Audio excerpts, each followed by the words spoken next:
Hoy vamos a hablar sobre el tema de las familias, el parentesco, la ascendencia y el matrimonio. Todos están íntimamente relacionados.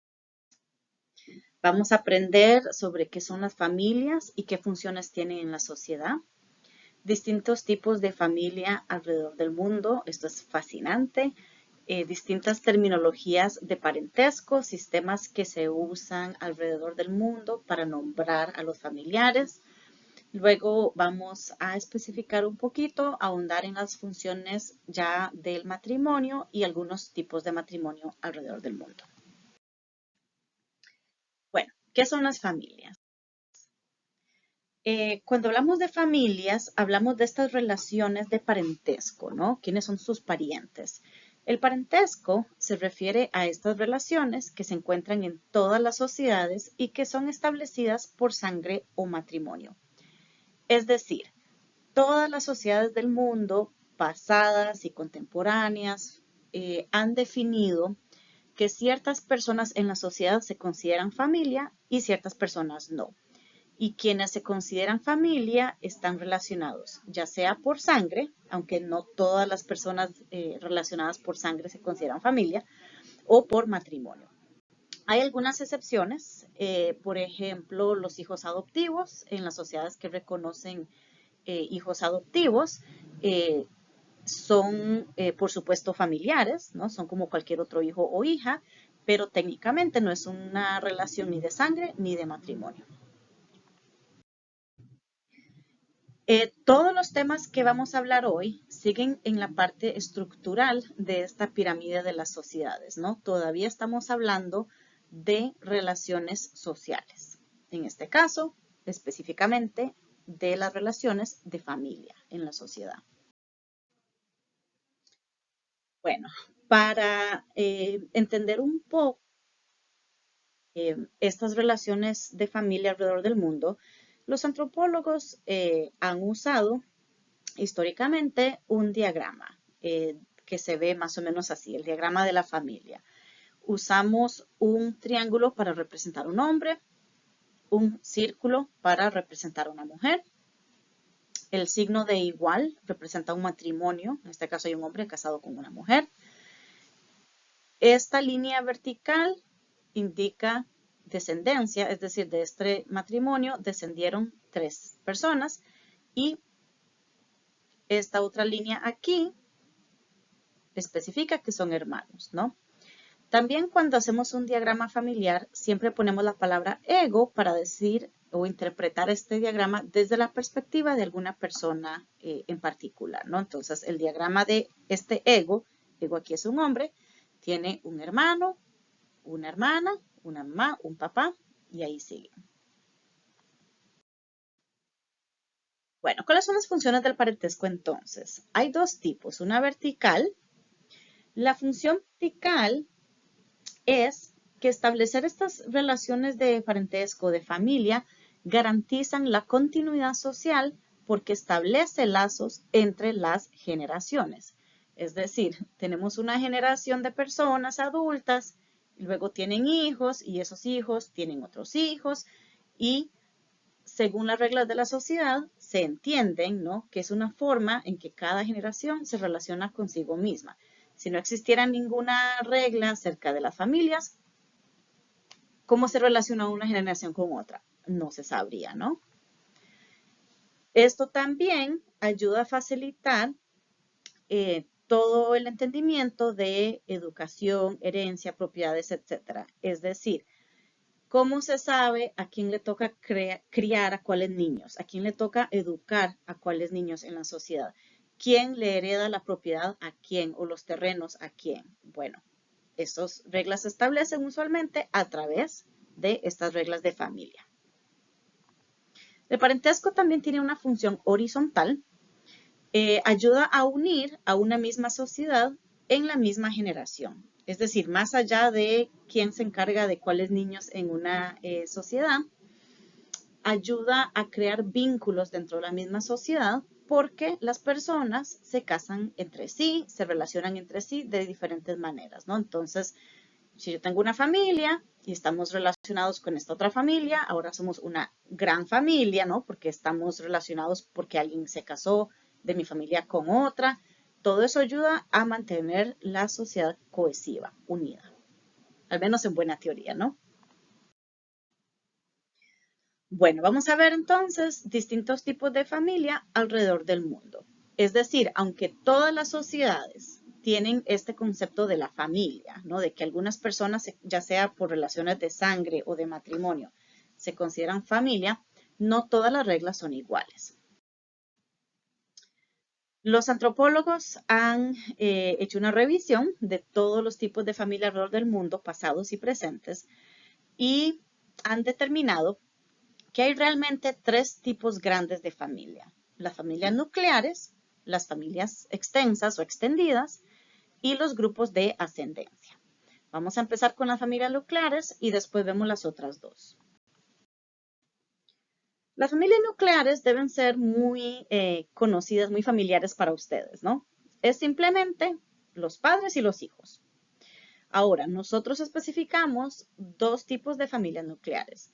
La familia nuclear de orientación es la familia en la que se nace y la de procreación es la familia que luego se forma, ¿no? Si vemos este diagrama aquí, vemos Ego, en este caso Ego es una mujer, Ego tiene un hermano y un papá y una mamá, ¿no? Esta es su familia nuclear de orientación en la que ella nació.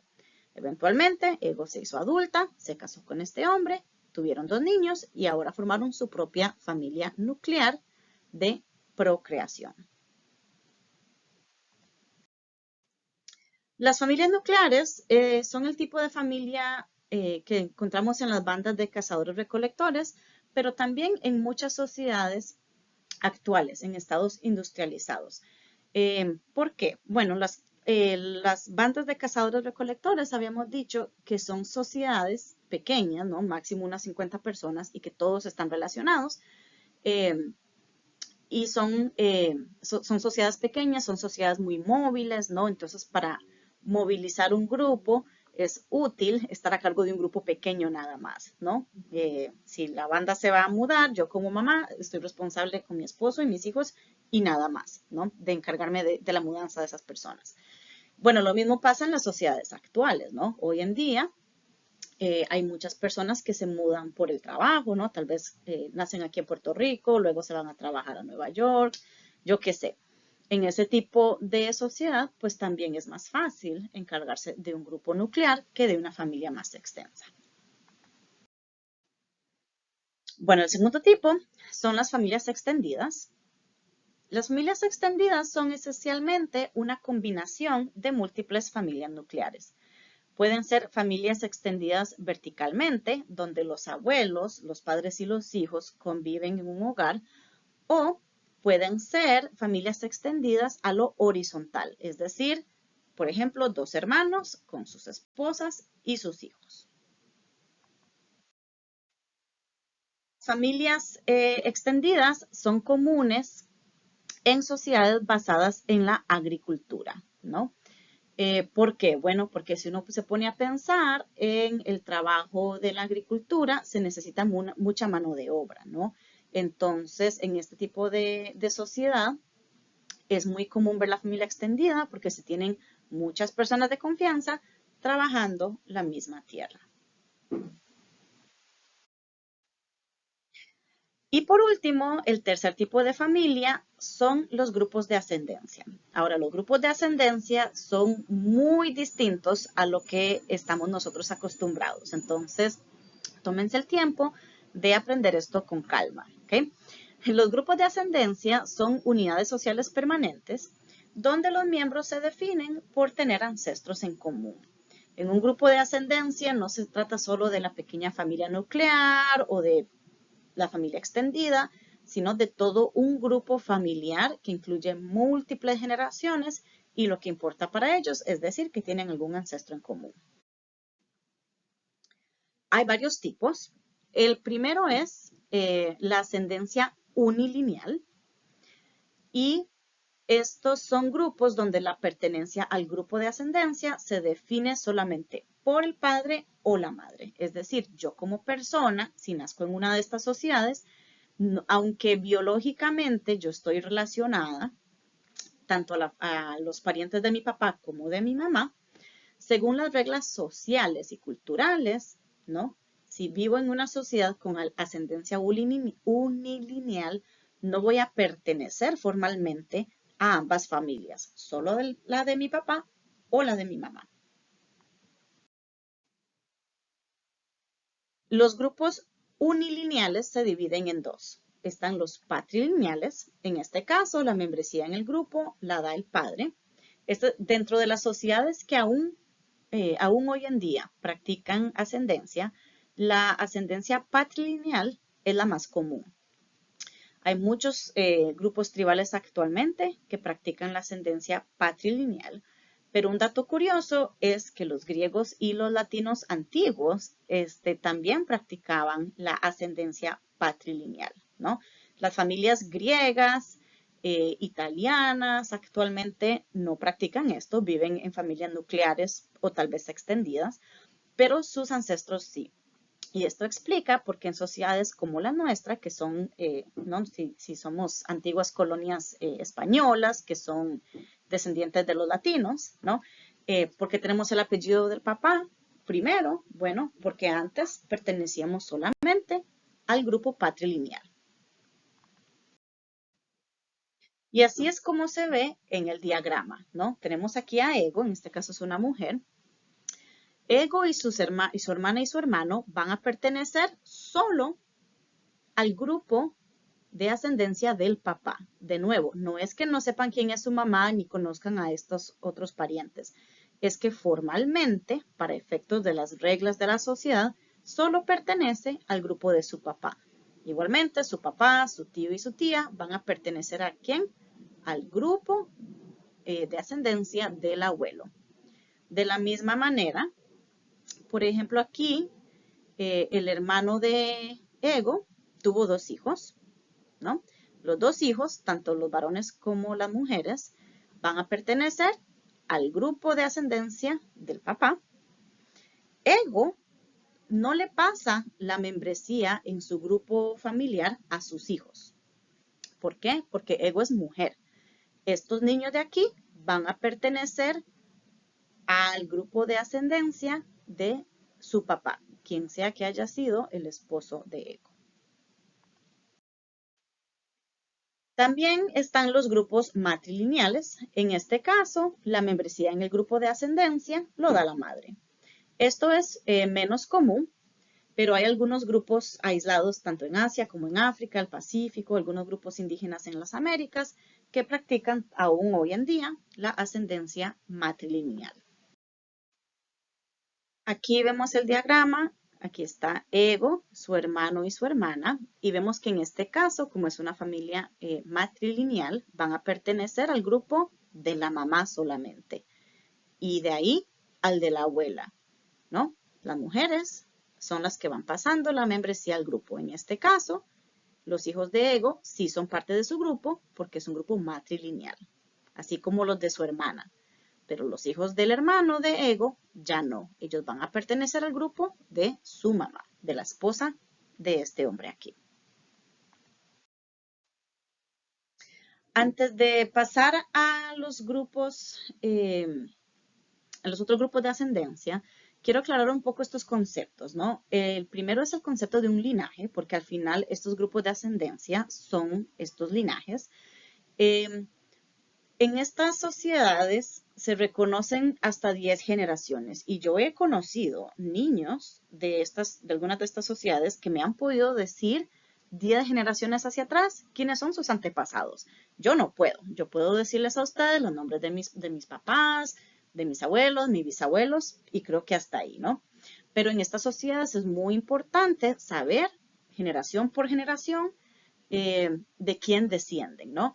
Y la importancia de ese antepasado es tal que tiene un término. Nosotros lo llamamos el ancestro apical. Los linajes pueden ser matrilineales o patrilineales, pero son bastante comunes.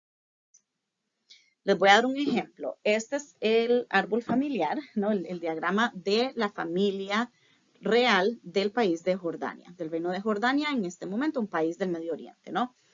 Ellos trazan su descendencia a varias personas, incluyendo aquí, muy importante, este antepasado, el profeta Mahoma, ¿no? Que es el profeta principal en la religión del Islam.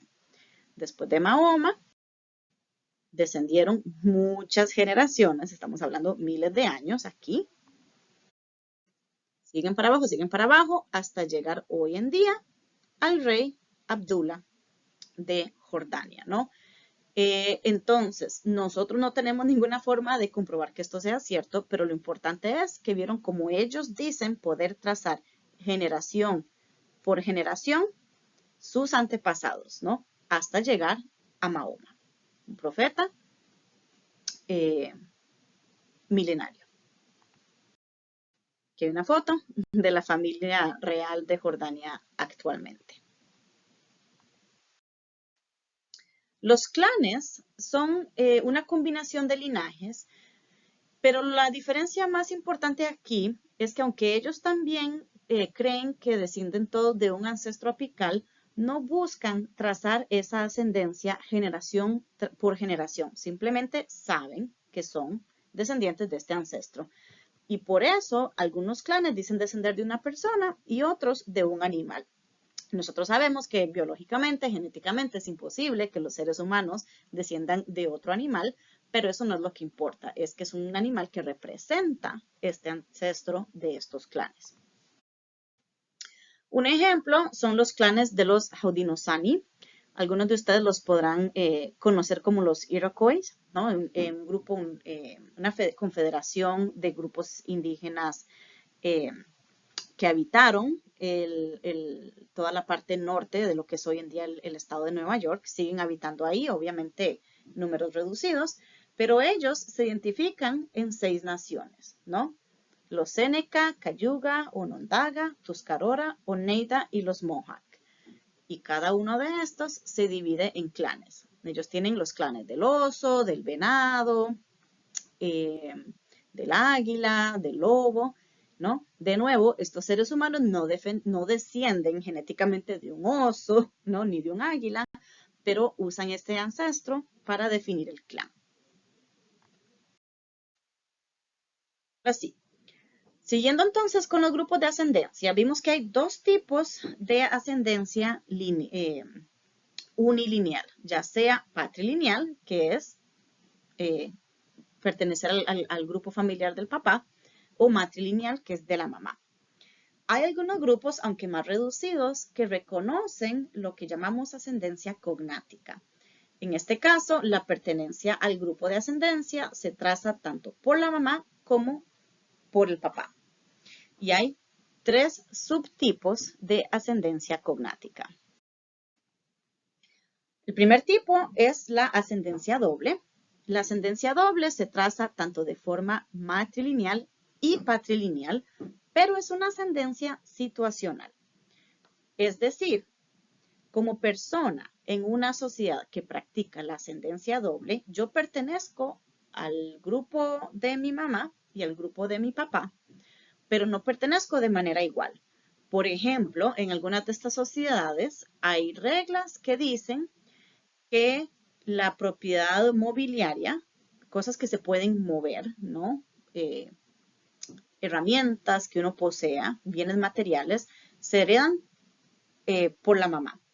Pero la propiedad inmobiliaria, propiedades, ¿no? Casas, terrenos, se hereda por el papá, ¿no? Entonces, aunque yo pertenezco de igual forma, tanto al grupo de mi mamá como el de mi papá, las obligaciones y responsabilidades de cada grupo hacia mí como miembro de esas familias no es la misma. Como les dije, todos estos grupos de ascendencia cognática no son muy comunes en el mundo. Hoy en día hay algunos pequeños grupos, tanto en África como en Asia, que practican la ascendencia doble. Uno de estos grupos son los Herero, este grupo étnico tribal en Namibia. Este es grande, tiene aproximadamente 150,000 miembros. También está la ascendencia ambilineal. En este caso, los padres eligen la afiliación de sus hijos y los hijos pueden cambiar esa membresía durante su vida. Este tipo de ascendencia es común en el sureste de Asia y en algunos grupos del Pacífico. Entonces, en estos grupos, por ejemplo, al nacer yo, mis padres deciden que yo voy a pertenecer a la familia de mi mamá. Tal vez porque es una familia que está mejor económicamente, que me puede proveer a mí con mejores recursos materiales. Pero tal vez yo tengo un malentendido con ellos o su situación económica o sentimental cambia y yo decido luego de adulta que voy a pasarme al grupo de mi papá en vez del de mi mamá.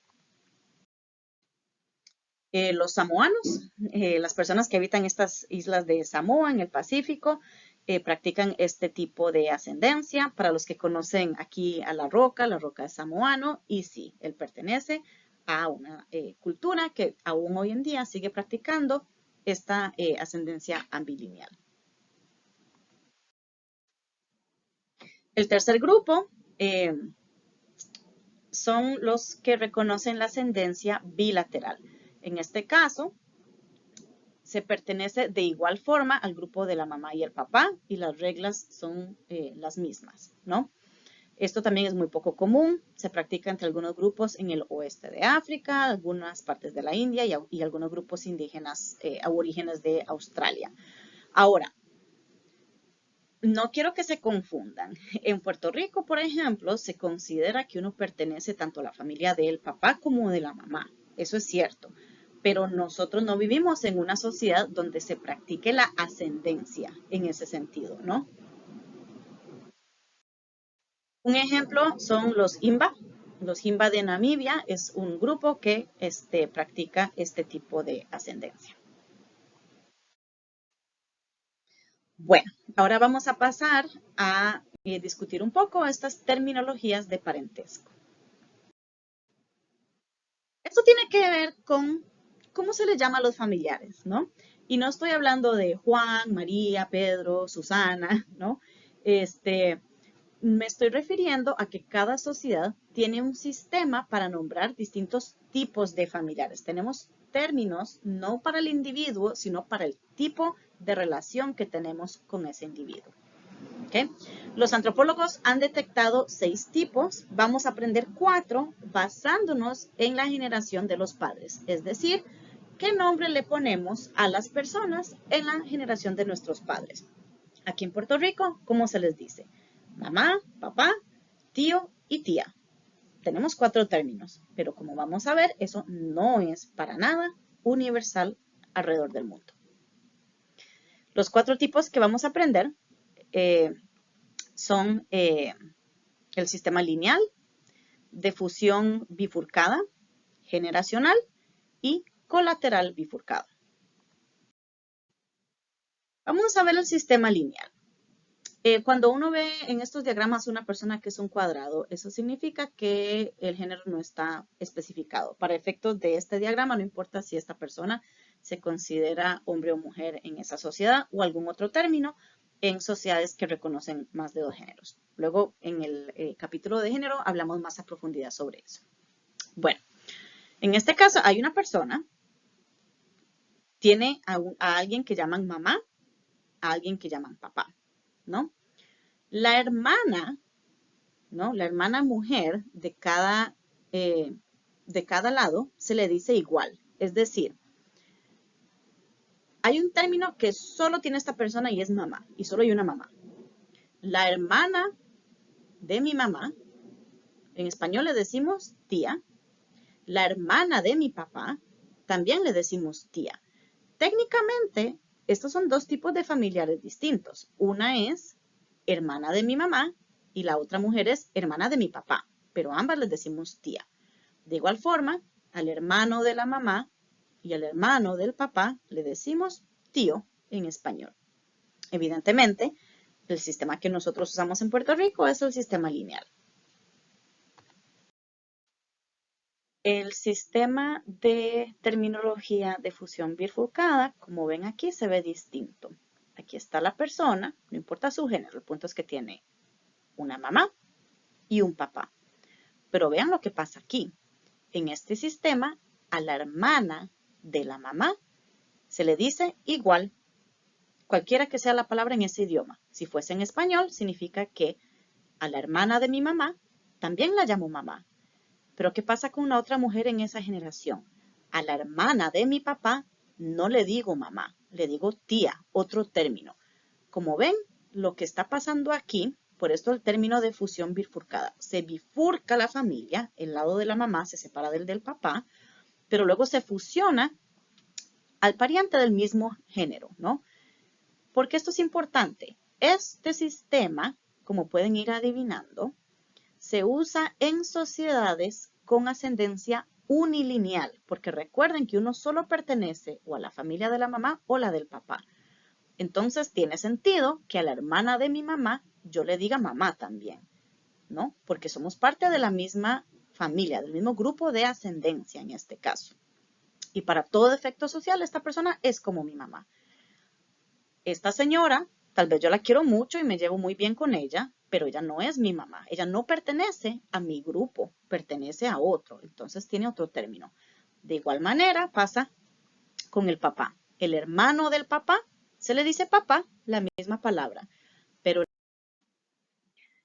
el sistema generacional también es diferente.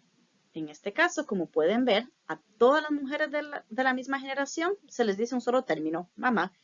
Y a todos los hombres de la misma generación se les dice papá, no importa qué tipo de tío sea.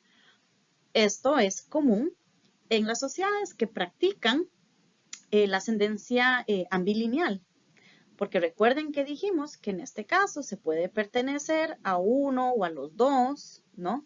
Lados de la familia. Por lo tanto, en algún momento, cualquiera de estas mujeres puede ser parte de mi familia y cualquiera de los hombres también. Y por último tenemos el sistema colateral bifurcado. Este es el más complejo. En este caso, como pueden ver, cada persona recibe un término diferente. Esta puede ser la mamá. A la hermana de mi mamá se le dirá otro nombre, digamos que tía en español. A la hermana de mi papá, otro nombre, no puede ser tía, tiene que ser otro término en ese idioma, ¿no? De igual manera pasa con los hombres. Se especifica cada tipo de pariente como un tipo de pariente distinto. Lo importante aquí es que no se considera que ninguno de estos parientes es igual. Vamos a ver cómo se ve esto en idiomas de verdad, en sociedades de verdad. Pero antes de esto vamos a ver cómo se definen algunos términos básicos, ¿no? El libro de texto los tiene en inglés, entonces los voy a mantener así. Una F de father significa padre, M, madre, B de brother, hermano, y una Z se usa para hermana. Entonces, los Yuhuansi, este es un grupo tribal en Sudáfrica, usan esta terminología. A la mamá le dicen Tai en su idioma, la palabra para mamá es Tai, papá, Ba, el hermano de la mamá, Su, la hermana de la mamá, Ga, el hermano del papá, Su, y la hermana del papá, Ga. Pausen la grabación y piensen, ¿qué sistema están usando? La respuesta es lineal, usan el mismo sistema que nosotros. Como pueden ver, hay una palabra para mamá y una para papá. Siempre hay una palabra especial para esas personas. Y a los tíos de cualquier lado se le dice tsu y a las tías de cualquier lado se le dice ga, igual que en español. Los hawaianos, ¿no?, que pertenecen a Estados Unidos, usan ese sistema. A la mamá se le dice macuacane, al papá macuajini, al hermano de la mamá macuajini, al hermano del papá macuajini, a la hermana de la mamá macuacane y al hermano del papá, perdón, a la hermana del papá macuacane. Es decir, solo hay dos términos. A todas las mujeres se les dice igual y a todos los hombres se les dice igual. Ese es el sistema generacional. Lo único que importa aquí es distinguirlos por sexo, son hombres o mujeres. Y a los demás se les dice la misma palabra. Los Yanomamo en Brasil, a la mamá le dicen Naya, al papá Jaya, al hermano de la mamá Soaya, a la hermana de la mamá Naya, al hermano del papá Jaya, a la hermana del papá Yesilla. ¿Qué está pasando aquí? Fíjense, mamá Naya, hermana de mamá Naya, la misma palabra, pero hermana del papá, otra palabra distinta. Este es el sistema de fusión bifurcada, ¿no? Al hermano del mismo género que la mamá o que el papá se les dice la misma palabra, pero a los otros no. Por último, los turcos, en Turquía, en su idioma, usan estas palabras. A la mamá se le dice Ane, papá Baba, hermano de mamá Daji, hermana de mamá Hala, hermano de papá M, hermana de papá Ame. Aquí lo notable es que cada persona recibe un término distinto. El más específico es colateral bifurcado. Bueno, vamos a terminar hablando un poco del matrimonio y sus funciones. El matrimonio lo definimos como una serie de costumbres que formalizan las relaciones entre los hombres y mujeres adultos en la familia. Es muy difícil para los antropólogos encontrar una definición que sea aplicable a todas las sociedades humanas, pero esta más o menos es una buena definición, ¿no? ¿Cómo se relacionan los hombres y las mujeres adultas? Bueno, el matrimonio ayuda a crear esas reglas, esa definición. ¿Cuáles son las funciones del matrimonio?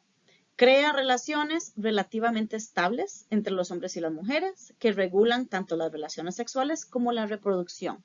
Recuerden que todo lo que hemos estado hablando hoy, tanto de la familia como del matrimonio, tiene que ver con mantener el orden en las relaciones sociales en una sociedad. Si no hubieran reglas acerca de con quién se puede casar uno, con quién se puede procrear uno, quién pertenece a la familia y quién no, qué significa que alguien sea un familiar o no, qué obligaciones o derechos tiene uno con esas personas, la sociedad sería un caos, ¿no? Entonces, aunque en la realidad estas reglas no funcionan a la perfección, ciertamente regulan mucho, mucho, mucho más que si no hubiera ninguna regla, ¿no? El matrimonio también provee un mecanismo para regular la división sexual del trabajo, ¿no? En sociedades que son la mayoría, donde hay ciertas tareas que le corresponden a las mujeres o a los hombres hacer, bueno, uno sabe que uno tiene personas que se encargan de ambas tareas y tiene hombres y mujeres dentro del mismo matrimonio. También crea relaciones familiares que proveen las necesidades materiales, educativas y emocionales de los niños. De nuevo, ¿quién está a cargo de educar? Lo que significa dentro de cada sociedad, educar a los niños, de darles de comer, de darles un techo, de darles ropa, de protegerlos, de cuidarlos, de criarlos, de enseñarles. Bueno, el matrimonio ayuda a definir eso. Y por último, ayuda a establecer relaciones entre sociedades, ¿no? De nuevo, tiene esa función de que si alguien de mi sociedad se casa con alguien de otra sociedad, eso va a ayudar a que esas dos sociedades se vayan llevando bien. Lo último que quería recalcar aquí son distintos tipos de matrimonios basados en el número de parejas que se pueden tener. Primero está la monogamia. Esta es la regla que dice que uno puede casarse solo con una persona. Actualmente en el mundo es el tipo más común, pero no funciona a la perfección, porque en muchas sociedades lo que se practica en realidad es lo que se llama una monogamia en serie. Muy pocas personas están con una pareja toda la vida.